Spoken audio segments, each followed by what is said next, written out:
Yeah, thank you for being part of all this. I hope you enjoyed my little talk on Tox and Ant (brackets made up names) over the weekend. And yeah, the thief on the cross is just a fascinating story of someone who recognises that Jesus suffers with us, and I think that's so important. I was able to pray with someone just a few minutes ago who was bereaved, and just such a comforting thing to know that Jesus suffers with us. It doesn't just walk with us through the valley of the shadow of death. It doesn't just comfort us by His Holy Spirit, the Comforter, but He knows what it's like as well. And I think that's so valuable, so important. And I wonder how you've experienced that, and how comforting that is for you at different times as well.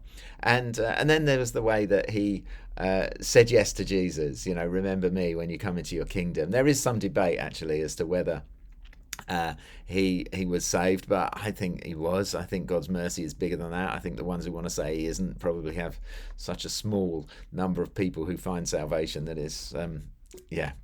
Anyway, so yeah, he wanted to know Jesus, wanted to know life in all its fullness, even though he only had minutes to live, and just such a great story.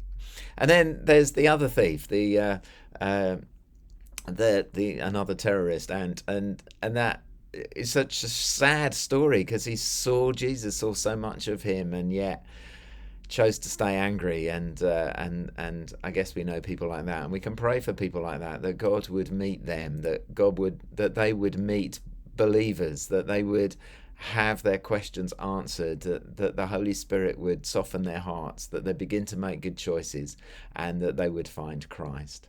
And then of course there's Barabbas, who is just the archetypal uh, set free by the innocent Jesus, and all the questions there about what he did with his life afterwards. But what are we going to do with ours? And that's just such a great story. So it's a privilege to share all of that.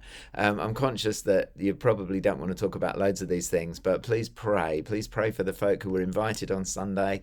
Please pray for the folk who we met on Saturday. Please just keep watering those seeds with your prayers, and invite people back, and let's see more of God's harvest, more kingdom come as we do this together. Bless you. Have a good time as you talk about this stuff. See you in a bit. Bye bye.